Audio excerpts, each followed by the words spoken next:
Exam में केवल 2 महीना का समय बचा हुआ है और ऊपर से इंग्लिश का नाम सुनते ही दिल का धड़कन तेज होता है। क्या मेरे बच्चों आपको भी इंग्लिश से डर लगता है? आप भी इंग्लिश में कमजोर हैं? तो आज का वीडियो यदि आप शुरू से लेकर के अंत तक देख लेते हैं, इंग्लिश का जितना भी प्रॉब्लम है, जितना भी समस्याएं हैं, शुरू से लेकर के आप टोटल यहाँ पे खत्म होगा। क्योंकि आपको इंग्लिश के बारे में टोटल यहाँ पे डिटेल बताएंगे कि इंग्लिश में आप कैसे बेहतर कर सकते हैं। और आज के क्लास में आपको स्पेशली बताएंगे कि इंग्लिश के ऑब्जेक्टिव को कैसे आप स्ट्रॉन्ग कर सकते हैं। क्योंकि आपको पता होना चाहिए कि यदि आप इंग्लिश में बेहतर करना चाहते हैं तो ऑब्जेक्टिव में आपको 50 में से 50 सही करना ही पड़ेगा। और यदि यकीन मानिए ऑब्जेक्टिव पे आपका कंट्रोल हो गया ना मेरे भाई, इंग्लिश में आपको कम से कम हम बताते हैं आपको 90 प्लस अंक लाने से कोई नहीं रोकेगा। तो ऑब्जेक्टिव पे आपको विशेष ध्यान देना है। तो भाई ऑब्जेक्टिव के बारे में आपको डिटेल बताएंगे कि ग्रामर में आपको क्या पढ़ना है, ग्रामर का जितना टॉपिक बताया जाएगा उतना सिर्फ आप कंप्लीट कर लीजिएगा ना, एग्जाम में एक भी क्वेश्चन इससे बाहर नहीं आएगा। और कहां से ऑब्जेक्टिव बात करना है, किसकी किताब को फॉलो करना है मेरे प्यारे बच्चों, टोटल यहाँ पे आपको बताएंगे। मेरे भाई यदि आप इंग्लिश में बेहतर करना चाहते हैं, आपका इंग्लिश कमजोर है, इस वीडियो को आप शुरू से लेकर के अंत तक देखिएगा। इंग्लिश में आपको दिक्कत नहीं होगा, क्योंकि हजारों भाई बहन का लगातार कमेंट आने के बावजूद आखिरकार हमको ये वीडियो बनाना ही पड़ा। तो चलिए सबसे पहले कोई इंट्रोडक्शन ज्यादा हम नहीं देंगे मेरे प्यारे बच्चों, तो हम क्लास को स्टार्ट करते हैं। तो आपको पता होना चाहिए कि आपका जो इंग्लिश है ब्रदर जी, क्या है आपका जो इंग्लिश है, तो इंग्लिश में टोटल क्या होता है, 100 नंबर का टोटल आपका एग्जाम होता है इंग्लिश में। तो इंग्लिश में 100 नंबर का एग्जाम होता है और इसमें से क्या होता है कि आपका 50 नंबर का रहता है सब्जेक्टिव और 50 नंबर का रहता है ऑब्जेक्टिव। दो तरह का प्रश्न पूछा जाता है। तो आज की क्लास में बात करेंगे ऑब्जेक्टिव के बारे में। ऑब्जेक्टिव जो होता है आपका 50 नंबर का होता है। अब 50 नंबर का ऑब्जेक्टिव होता है, आपके पास क्वेश्चन कितना रहेगा, आपके पास क्वेश्चन की संख्या 100 रहेगा और 100 में से सेलेक्ट करके केवल आपको 50 बनाना है। तो इसके लिए आपको दिक्कत नहीं होगा। लेकिन आपको यहाँ पे सिंपल सा सीधा सा हमें काम के बारे में बात करना चाहिए मेरे प्यारे बच्चों, कि क्या होता है ऑब्जेक्टिव में 2 जगह से प्रश्न पूछा जाता है, 2 प्रकार का क्वेश्चंस पूछे जाते हैं। तो सबसे पहला आपका क्या होता है, सबसे पहला रहेगा मेरे प्यारे बच्चों आपका इंग्लिश ग्रामर रहता है। क्या रहता है, इंग्लिश ग्रामर रहता है। और इंग्लिश ग्रामर उसके बाद आपका जो रहता है बुक रहेगा, आपके पाठ्य पुस्तक जो आपके बुक से पूछा जाता है। तो यहाँ पे आपको ध्यान देना चाहिए कि इंग्लिश से कितना, ग्रामर से कितना पूछा था, आपके किताब से कितना पूछा था। तो मेरे प्यारे बच्चों आपको पता होना चाहिए कि आपका जो ग्रामर होता है ना, ग्रामर का अहम योगदान होता है। और ग्रामर से 60 वो क्वेश्चन पूछा जाएगा। क्या टोटल जो रहेगा क्वेश्चन की संख्या ऑब्जेक्टिव में 100 रहेगा, 100 के क्वेश्चन रहेगा और 100 में से केवल यहाँ पे 60 को क्वेश्चन केवल यहाँ पे क्या ग्रामर से पूछा जाएगा। और 40 को जो क्वेश्चन रहेगा मेरे प्यारे बच्चों, 40 क्वेश्चन आपका जो किताब रहेगा, आपके किताब से क्वेश्चन पूछा जाएगा। तो आपका जो किताब है इसको 2 बराबर भागों में बटा हुआ है। सबसे पहला बात करते हैं आपका यहाँ पे प्रोज सेक्शन है और दूसरा पोएटिक सेक्शन है। तो प्रोज सेक्शन और पोएटिक सेक्शन दोनों को मिला करके यहाँ पे बात कर लेते हैं। 21 चैप्टर है, 21 को चैप्टर है और 21 को चैप्टर से आपका 40 को ऑब्जेक्टिव पूछा जाएगा। और आपका इंग्लिश का ग्रामर जो है मेरे प्यारे बच्चों, इससे 60 को ऑब्जेक्टिव पूछा जाएगा। तो आप यहां से सीधा सा समझ सकते हैं कि यदि आपको इंग्लिश में बेहतर करना है, 50 आउट ऑफ 50 स्कोर करना है, तो ग्रामर पे जो कंट्रोल होगा ना मेरे प्यारे प्यारे बच्चों, आपका यहाँ पे 100% होना चाहिए। क्या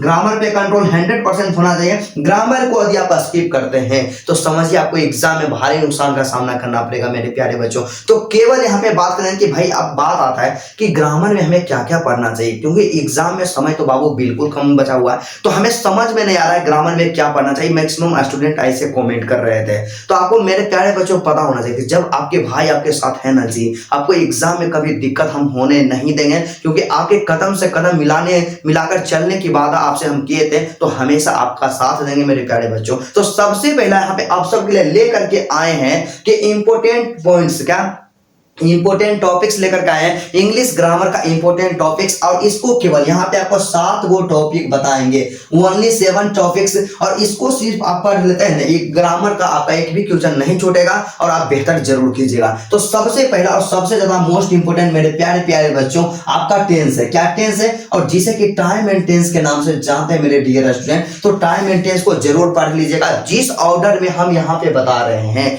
उसी ऑर्डर में पढ़ना। सबसे पहला आपका टाइम एंड टेंस है। आप लोग कॉपी निकालिएगा या स्क्रीनशॉट ले लीजिएगा, आप इसको नोट करते जाइए। यकीन मानिए एक भी ऑब्जेक्टिव इससे नहीं बाहर आएगा। और वही बात करते हैं मेरे प्यारे बच्चों, नेक्स्ट आपका है यहाँ पे वॉइस है। क्या वॉइस को पढ़िएगा, क्योंकि क्या होता है इसमें एक्टिव से पैसिव में बोलता है चेंज करने के लिए, और कभी कभी क्या करता है कि यहाँ पे पैसिव से एक्टिव में बोल देता है चेंज करने के लिए। तो आपको दोनों आना चाहिए कि एक्टिव से पैसिव में कैसे चेंज करेंगे और पैसिव से एक्टिव में कैसे चेंज करेंगे। और उसके बाद तीसरा नंबर में जो आपका सबसे ज्यादा मोस्ट इंपोर्टेंट टॉपिक है मेरे प्यारे बच्चों आपका नरेशन है। क्या है? नरेशन। तो नरेशन को पढ़ना आपके लिए महा ज्यादा इंपॉर्टेंट है, बहुत ही ज्यादा इंपॉर्टेंट है। और नरेशन से एग्जाम में क्वेश्चन बहुत सारा पूछा था, तो इसको हर हाल में आपको पढ़ना ही है। और वही बात करते हैं मेरे प्यारे बच्चों, अगला जो चौथा टॉपिक है, आर्टिकल आपको जरूर पढ़ लेना है। तो आर्टिकल में क्या होगा कि कहां पे ए का प्रयोग करते हैं, कहां पे एन का प्रयोग करते हैं, कहां पे द का प्रयोग करते हैं। एग्जाम में भर भर के ऑब्जेक्टिव पूछा था मेरे भाई, आप क्वेश्चन बैंक को निकाल करके देखिएगा, इसको आप जरूर पढ़िएगा, ठीक है।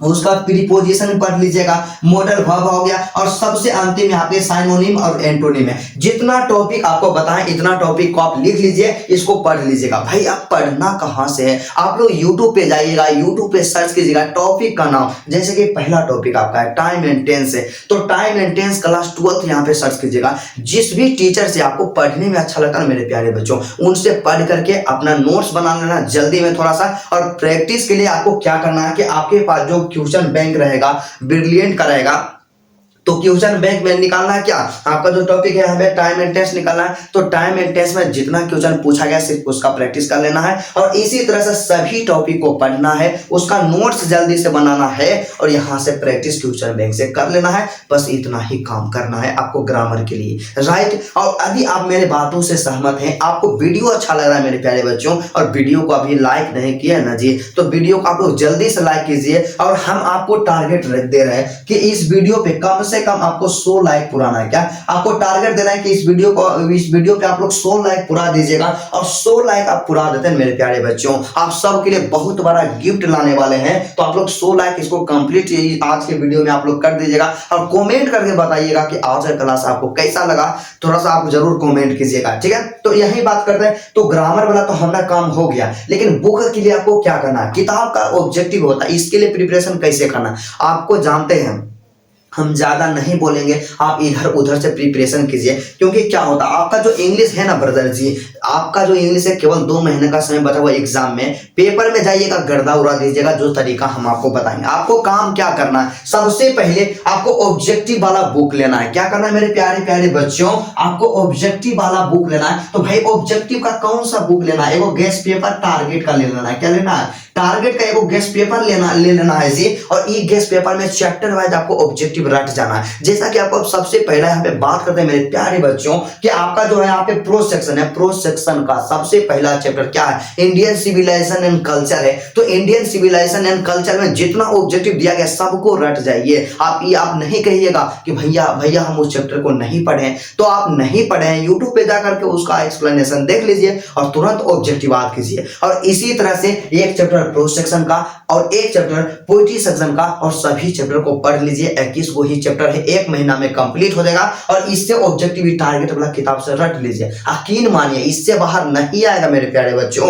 और आप प्रैक्टिस के लिए क्या कर सकते हैं कि आप लोग टारगेट का एक मॉडल पेपर ले लीजिएगा। आपको चलिए दिखाइए देते हैं, क्या आपको मॉडल पेपर दिखा देते हैं। तो मॉडल पेपर आप ले लीजिएगा, टारगेट का 2026 एग्जाम के लिए है। और इसमें इंग्लिश का 5 गो सेट दिया हुआ रहेगा, और एक सेट में आपका 50 गो यहाँ पे 100 गो ऑब्जेक्टिव रहेगा, 5 गो सेट रहेगा, तो 500 ऑब्जेक्टिव रहेगा। तो टारगेट के मॉडल पेपर से आप प्रैक्टिस कर लीजिए। यकीन मानिए जो भी स्टूडेंट इतना काम कर लेते हैं, जो हम तरीका बताएं उस पर यदि आप काम करते हैं मेरे प्यारे बच्चों, आपको ऑब्जेक्टिव में 50 में से 50 स्कोर करने से कोई नहीं रोकेगा। क्योंकि 2025 में बच्चों को गाइड किए, 2024 में बच्चों को गाइड किए, और एक बेहतर परसेंटेज आया। और एग्जाम के बाद जानते हैं आप हमेशा आप हमको थैंक यू बोलने से मतलब अपने आप को आप नहीं रोक पाइएगा मेरे प्यारे बच्चों। तो यदि आपको वीडियो अच्छा लगा तो सबसे पहला कहना चाहेंगे वीडियो को दबा करके लाइक कीजिए। चैनल पे नए हैं मेरे प्यारे बच्चों, भौकाल मचा दीजिए, चैनल को सब्सक्राइब कर लीजिए। और यदि आपको वीडियो अच्छा लगा तो आप कमेंट करके बताइएगा कि आज का क्लास आपको कैसा लगा। और सबसे ज्यादा जरूरी चीज क्या होता है कि आप अपना समस्या बताइए कि अगला जो क्लास आपको किस टॉपिक पे चाहिए। क्योंकि कई ऐसे बच्चे जो कमेंट कर रहे थे इंग्लिश के बारे में, क्या इंग्लिश के बारे में कमेंट कर रहे थे कि इंग्लिश का के बारे में बताइए कि इंग्लिश का प्रिपरेशन कैसे करना। तो ऑब्जेक्टिव के बारे में बता दिए, एक वीडियो सब्जेक्टिव के बारे में लाएंगे। और दूसरा जो मेरे पास टॉपिक रहेगा बायोलॉजी का स्ट्रेटजी। क्या है बायोलॉजी का स्ट्रेटजी, क्योंकि कई ऐसे मेरे प्यारे प्यारे बहने यहाँ पे थे कि बायोलॉजी के बारे में पूछ रहे थे भैया बायोलॉजी का प्रिपरेशन कैसे करना। तो आपका भी बायोलॉजी है तो नेक्स्ट वीडियो का आप लोग इंतजार जरूर कीजिएगा। चैनल को सब्सक्राइब कर लीजिएगा और कमेंट करके बताइएगा कि आपको किस सब्जेक्ट में सबसे ज्यादा दिक्कत है मेरे प्यारे बच्चों, यकीन माने मैं 100% गारंटी देता हूं उस टॉपिक पे मेरा वीडियो जरूर आएगा। तो चलिए आज क्लास यहीं तक था, फिर आपसे मिलता है नेक्स्ट वीडियो में और नेक्स्ट टॉपिक के साथ। तब तक के लिए जय हिंद।